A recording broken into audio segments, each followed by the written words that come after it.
نوروز منګل اخر هم اصغر افغان پسې راواغېشت. دا چې سی ویلې دي ویډیو را سره وګورئ په خپله به پوه شئ.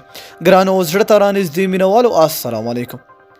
د افغانستان کرکټ ملي لوبډلې پخوانی لوبډل مشر او د ملي لوبډلې د توپ وهونکي روزونکی نوروز منګل وایي چې اصغر افغان دومره وطن دوسته دی چې فکر نه کوم بل څوک دومره وطن دوسته وي. نوروز منګل په خپل فیسبوکي اکاونټ په یو پوسټ کې لیکلي دي چې هیوادوال راته میسیجونه کوي چې اصغر سره عکس ما اخله، هغه خاین دی. هغه مخکې لیکي اصغر چې څومره وطن دوسته دی فکر نه کوم بل څوک دومره وي.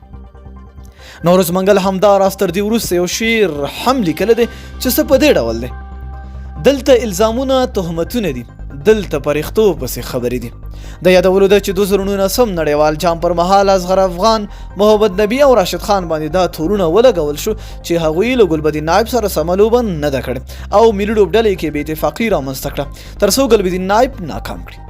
له هغه وروسته په ټولنیزو رسنیو کې په دغه درې واړه لوبغاړو پسې ډېرې بدې ردې وویل شي او ځینې کسان اوس هم په دوی پسې پوسټونه کوي او لامل یې هماغه نړیوال جام ښیي چې دوی هلته د هیواد لپاره لوبه نه ده کړې.